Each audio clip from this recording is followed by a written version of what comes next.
प्रेक्षक नमस्कार, मी सुरेश वाणी. आपण पाहतात विघ्नर टाइम्स. आपल्या सोबत आहेत पुणे जिल्हा परिषदेचे माजी उपाध्यक्ष अरुणजी गिरे. एक अभ्यासू नेतृत्व आहे, त्यांचा पारदर्शक कारभार राहिलेला आहे. जे बोलतात तेच करतायत. राजकारणामध्ये शेवटी सगळ्यांची साथ संगत करावी लागते. एखाद्या वेळेला एखादा विषय मार्गी लागला नाही किंवा हवी तशी संधी नाही मिळाली तर राजकारणामध्ये माणूस इकडचा तिकडे जातो, पक्ष बदलतो. परंतु एक जबाबदारीनं जोखमीनं नेहमी काळजी घेत असतो की व्यक्तिगत कोणावर टीका करायची नाही. ही टीका न करण्याचं काम आजवर अरुण गिरे यांनी केलेलं आहे. ते वळसे पाटलांच्या सोबत होते, नंतर त्यांनी पक्ष बदलला. दुसऱ्या पक्षात गेल्यावरही व्यक्तिगत वळसे पाटलांवर खालच्या पातळीवर टीका केली नाही. ते पुन्हा राष्ट्रवादी काँग्रेसमध्ये आले, त्यानंतरही ज्यांना सोडलं त्यांच्यावर टीका केली नाही. आता त्यांनी पुन्हा पक्ष बदलला, जिल्हा परिषद निवडणूक लढवले, तिथं सुद्धा व्यक्तिगत टीका केली नाही. शेवटी राजकारणामध्ये ह्या गोष्टी घडत असतात. आंबेगाव तालुक्यामध्ये दूध भेसळीचं प्रकरण ओपन झाल्यावर आंबेगावची बदनामी होते, आंबेगावची बदनामी होते अशी टीका होत गेली. परंतु दूध भेसळीचं प्रकरण महाराष्ट्रात घडलं, त्याचे गुन्हे मनसरला दाखल झाले, त्याच्यामुळे ती चर्चा होणार. इथे मनसरला मोठं आंदोलन केलं. अरुण गिरे कुठंही अनपार्लमेंटली बोलले नाहीत. मुख्यमंत्र्यांना भेटले, उपमुख्यमंत्र्यांना भेटले, निवेदनं दिली. त्यांची भूमिका एवढीच राहिलेली आहे की दूध भेसळखोरांवर कारवाई झाली पाहिजे. तो कोणी का असणार, लहान असो मोठा असो, कोणी असो. अनेक वेळेला लोक चर्चा करतात की बाबा आका कोण बोका कोण, जो असेल नसेल दोषी असेल त्याच्यावर कारवाई व्हावी. जर सुरेश वाणी जर लाभार्थी असेल तर सुरेश वाणींवर देखील कारवाई व्हावी. परंतु एखादा कुणीतरी मोठा आका आहे म्हणून त्याला घाबरून दूध भेसळीवर बोलायचंच नाही असं कोणाला वाटत असेल ते चूक आहे. आणि जो दोषी नसेल त्यालाही बदनाम करण्याचं काही कारण नाही. दूध भेसळ प्रकरणामुळे आंबेगाव तालुका सध्या खूप चर्चेत आलेला आहे. आंबेगाव तालुका हा एक ओसाड होता, माळरान होता, परंतु तो हिरवागार झाला, सुजलाम झाला, कारखाना झाला, डिंबा धरण झालं. सगळ्यांचंच योगदान मोठं राहिलेलं आहे. परंतु दूध भेसळीमुळे आंबेगाव तालुक्याची आता एक वेगळी ओळख होऊ लागलेली आहे. खरंच वस्तुस्थिती दूध भेसळीच्या आडून काही राजकारण होतंय का, दिलीप वळसे पाटलांना ट्रोल केलं जातंय, त्याच्या पाठीमागं वेगळा काय हेतू आहे का, किंवा जे भेसळखोर आहेत त्याला वळसे पाटलांचा छुपा पाठिंबा आहे का, हा आपला समजून घेण्याचा प्रयत्न आहे. गिरे साहेब नमस्कार. नमस्कार. आंबेगाव तालुक्यामध्ये दूध भेसळी संदर्भात सध्या जे काही चालू आहे, तू मी आंबेगाव तालुक्याची बदनामी केली जाते, असे विरोधक टीका करतायत. दूध भेसळीमध्ये ज्यांची नावं पुढे येत आहेत ते कोणाच्या ना कोणाचे कार्यकर्ते असतातच. उद्या तुमचा एखादा कार्यकर्ता असताना त्याला पकडला असतं तर त्याला काही अरुण गिरे सांगत नाही बाबा तू असं उद्योग कर, पण कार्यकर्ता म्हणल्यावर टीका होते. दूध भेसळ प्रकरणामध्ये वळसे पाटलांना ट्रोल केलं जातं. तुम्ही त्यांच्यासोबतही अनेक वर्ष काम केलेलं आहे, तर तुम्ही व्यक्तिगत वळसे पाटलांवर टीका केली नाही. जुने संबंध म्हणून टीका केली नाही का, तुम्हाला वस्तुस्थिती काय माहीत आहे? नाही, दूध भेसळ हा जो प्रश्न आहे हा सर्वसामान्य माणसाच्या जीवनमानाचा प्रश्न आहे. दुधामध्ये भेसळ करणं हे पाप आहे. आणि आंबेगाव तालुक्यामध्ये नव्हे तर संपूर्ण महाराष्ट्रामध्ये ही जी गोष्ट घडलेली आहे ती अत्यंत वाईट आहे. या कृत्याचं कधीच आम्ही समर्थन करणार नाही, आजही करत नाही आणि उद्याही करणार नाही. ह्या गोष्टीमधून जेव्हा पहिला गुन्हा महाराष्ट्रातला आंबेगाव तालुक्यात झाला, मी मागच्या वेळेस स्पष्टपणाने सांगितलं आहे की गुन्हा दाखल याच्यामुळेच झाला की इथं मोठ्या डेऱ्या आहेत आणि त्याच्या पोट शाखा सुद्धा मोठ्या मोठ्या आहेत. लोकांच्या नजरेमध्ये गतीने पैसे कमावणारे लोक म्हणून अनेक संस्था पुढे येत आहेत आणि ते समाजकारणामध्ये आणि राजकारणामध्ये भाग घेताना दिसत आहेत. मी मागच्या वेळेसही सांगितलं, एखादा कार्यकर्ता व्यवसाय करण्याबद्दल त्याच्याबद्दल दुमत असायचं कारण नाही, पण केलेला व्यवसाय इतका चुकीच्या पद्धतीने केला आणि त्याच्यामध्ये एवढं मोठं पाप केलं की त्याच्या संदर्भात काही ना काही गोष्टी घडणार, त्याच्याबद्दल कोणाच्या मनामध्ये शंका नाही.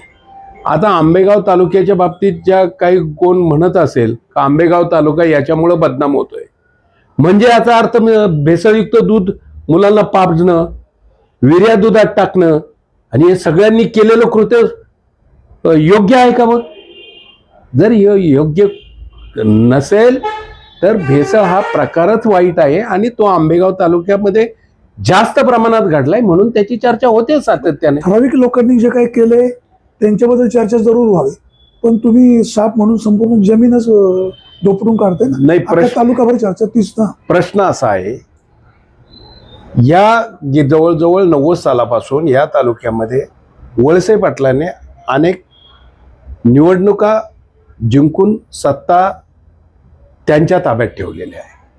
राजकारणामध्ये 2-3 प्रकार असतात.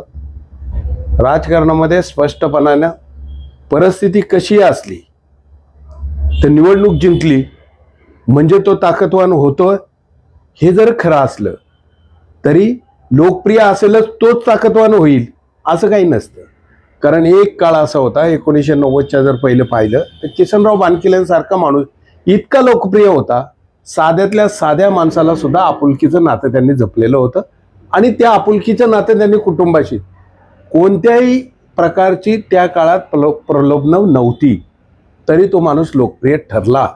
लोकांच्या हृदयात त्याचं स्थान राहिलं आणि त्यांच्या कालावधीपर्यंत त्यांनी उत्तम प्रकारचं काम केलं. 1990 साली जेव्हा दिलीप पाटील राजकारणात आले, निवडणुकीच्या राजकारणात आले, परत ते या प्रश्नावर बगल देऊन ते लगेच म्हणतील मी 1990 साली नव्हतो, मी 1985 साली आलो. पण ज्या दिवशी निवडणुकीच्या राजकारणात आले त्यावेळेस त्यांना मतं पडलेली 27,000 साधारण मतदान होतं या तालुक्यामध्ये, विधानसभा मतदारसंघामध्ये. आणि त्यांच्या विरुद्ध राहिलेले 6-7 लोक पाहिले तर 70,000 मतापर्यंत होते. कमी मतात जरी निवडून आले तरी ते लोकप्रिय ठरले, त्यांच्या दृष्टीने ती विनिंग कॅन्डिडेट ठरले. म्हणजे मला सांगा 70,000 मतं विरोधात असताना ते निवडून आले तर त्यांच्याकडे सत्ता आलीच ना. ती सत्ता ते अबाधित राखण्यापर्यंत आज अखेरपर्यंत ते ठरलेले आहेत. आणि त्याच्यामुळे ओघाने चांगल्या वाईट गोष्टीचं, जसं चांगल्या गोष्टीचं एखादा बंदरच या नदीवर झाला तर त्याचं क्रेडिट ते घेत असताना, चांगल्या गोष्टीचं क्रेडिट घेत असताना वाईट गोष्टीचं सुद्धा शुअर ना दोष त्यांच्यावर येणार आहे. आणि दोष येत असताना त्यांची जी भूमिका आहे ती पारदर्शक हवी होती, ती त्यांनी घेतली गेली नाही. कोणाच्या तरी बचावात्मक परिस्थितीमध्ये त्यांना काही निर्णय थोडे स्थैर्याने कमी गतीने घ्यावे लागले आणि त्याच्यामध्ये ते गुंतल्यासारखं वातावरण निर्माण झालं. मी म्हणणार नाही ते गुंतल्यासारखं वातावरण निर्माण झालं. सामान्य माणसाला त्यांच्या ज्या वागण्याच्या टिप्पणीवरून असं वाटलं का निश्चितपणे ते याच्यामध्ये कोणत्या ना कोणत्या मार्गानं अप्रत्यक्ष सहभाग आहे. तर तुम्ही वळसे पाटलांच्या एवढे वर्ष सोबत राहिलेले आहेत. वळसे पाटील अतिशय कमी बोलतात. वळसे पाटील म्हणाले जो कोण दोषी असेल त्याच्यावर कारवाई व्हावी. मग बाकीच्या मंडळींनी किंवा तुमच्यासारख्या मंडळींनी की वळसे पाटील फार दबक्या आवाजाने बोलत आहेत, जास्त स्पष्ट बोलत नाहीत, तुमचा त्यांना स्वभाव माहिती. वळसे पाटील ज्यावेळेस म्हणतायत जो कोणी दोषी असेल त्याच्यावर कारवाई व्हावी, अजून अपेक्षित काय होतं? नाही, त्यांचं बघा, मी वळसे पाटलांच्या बरोबर 5-25 वर्ष राहिलेलो आहे. 25 वर्ष लागोपाठ राहिलेलो आहे. 2014 सालापर्यंत अत्यंत प्रभावाने त्यांच्या चांगल्या वाईट गोष्टीची मला परिपूर्ण जाण आहे.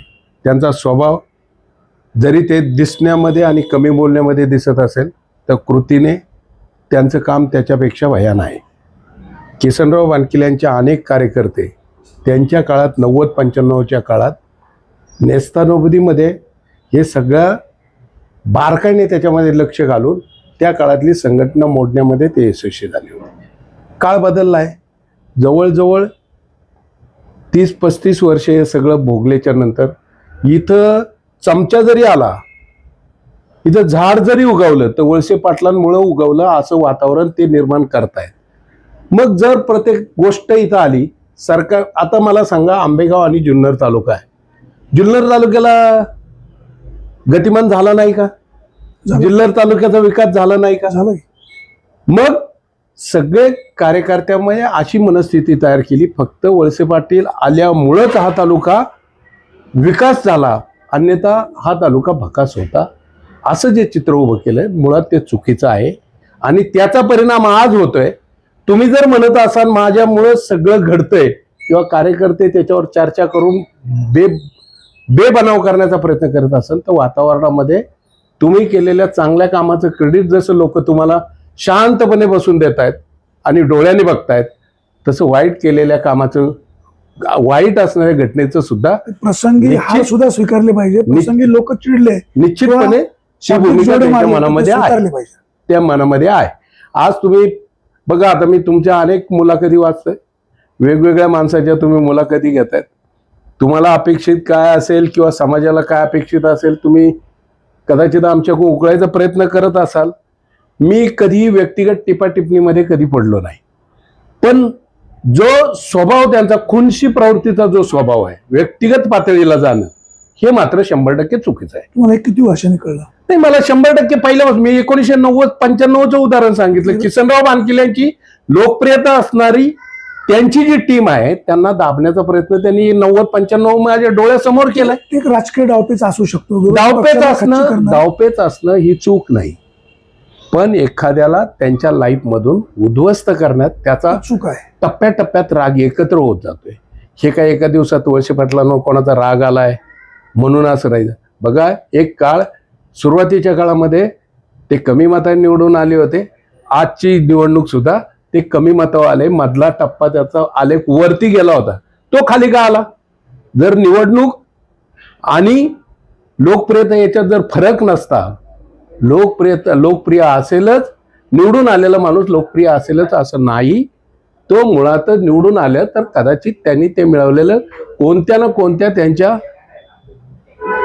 कृतीने, कामानं, कोणत्या व्यवस्थेने, कोणत्या प्रकारानं त्यांनी ती सत्ता मिळवलेली असते आणि त्या सत्तेच्या जोरावर ते काम करत असतात. वळसे पाटलांबद्दल दिवसेंदिवस एवढी जी नाराजी वाढत चालली त्याचं खरं कारण काय असेल? मी जे तुम्हाला सांगितलंय कारण असायचं कारण आहे. एक कोणतंही दुखणं एका दिवसात मोठं होत नाही. हे काय काय कारण? याच्यातल्या अनेक कारण आहेत. त्याला लोकसंपर्क कमी, खुनशी वृत्ती काय किती? बघा, आता सध्या लोकसंपर्का बाबतीत वळसे पाटलांना तोड नाही. या तालुक्यात जी माणसं मृत्युपक्षी पडतात 10 दिवसाच्या कालावधी वळसे पाटील त्यांच्या घरी जाऊन भेटतात. म्हणजे ते लगेच लोकप्रिय होतील असं काही डोक्यातून पहिले काढून टाका. जनसंपर्क वाढवत आहेत, ते वाढवायचा प्रयत्न करतायत, पण लोकांच्या मनामध्ये त्यांच्याबद्दल जो आत्मीयता होते. मी जेव्हा तरुणपणातले माझा 11वीला असताना मी कॉलेजचा CR म्हणून होतो, त्यावेळेस आम्हाला वाटायचं आमचा तालुका गतिमान झाला पाहिजे, आमच्या तालुक्याला तरुण आमदार मिळाला पाहिजे, म्हणून आम्ही लोक काम करायचं. मग त्या काळात माझ्यासारखे हजारो तरुण ह्या पक्षाला त्या काळातला काँग्रेस पक्षाला जोडायची कामगिरी आमच्यासारख्या अनेक तरुणांनी केली. मी म्हणणार नाही एकट्या दुकट्याला कधी श्रेय, कोणत्याच गोष्टीचं एकट्या दुकट्याला श्रेय नाही, पण हजारो लोक जोडण्याची काम केली. त्याचा परिणाम असा झाला का वळसे पाटलांची लोकप्रियता वाढली. पण त्या प्रमाणात बऱ्याच वेळा असं सांगितलं जातं की वळसे पाटलांनी अनेक लोकांना मोठं केलं. आता समजा माझ्यासारखा कार्यक्रम, अरे बाबा, मी जेव्हा 1990ला माझ्या वडिलांचा धंदा फक्त दूध डेअरीचा होता, पण आमच्याकडे मोटरसायकल होते म्हणजे आमची खाऊन पिऊनची परिस्थिती चांगली होती. 92 साली आमच्याकडे जीप गाडी होती म्हणजे आमची परिस्थिती चांगली होती. मग त्या परिस्थितीवर आम्ही हेलिकॉप्टर घेतला असेल, विमान घेतलं असेल तर आम्हाला खूप मोठं केलं अशी चर्चा तुम्ही नक्की करा. पण तुमच्यासाठी राबणाऱ्या कार्यकर्त्याला दीर्घकाळ तुमच्यासाठी आवड निर्माण झाली, आमच्या लाईफमध्ये तुमच्याविषयी किंवा पक्षाविषयी, संघटनेविषयी आवड निर्माण झाली, नक्की आम्ही काम केलं. पण तुम्ही त्या कामाचं मूल्य कधीच करत नाही. तुम्ही त्या कामाचं मूल्य असं करताय की आम्ही तुम्हाला मोठं केलंय आणि म्हणून तुम्ही विरोधी आलात, अशा स्वरूपाच्या चर्चा आम्ही अनेक वेळा ऐकतो.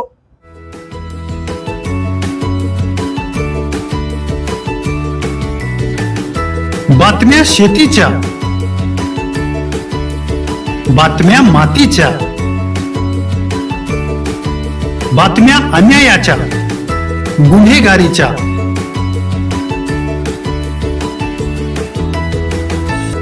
राजकारणाच्या आणि समाजकारणाच्या, शोषणाविरुद्ध बुलंद आवाज, जनसामान्यांच्या हुंकाराची गाज, सत्कार्याला प्रोत्साहन, दुष्कृत्याला अनुशासन, निर्भीड, निस्पृह, सडेतोड, बेधडक आणि रोखटोक म्हणजेच विघ्नहर टाइम्स. शोध बातमीचा, ध्यास सत्याचा. आपलं चॅनल, आपली बातमी. सबस्क्राईब तर कराच, पण बेल आयकॉनवर क्लिक करायलाही विसरू नका.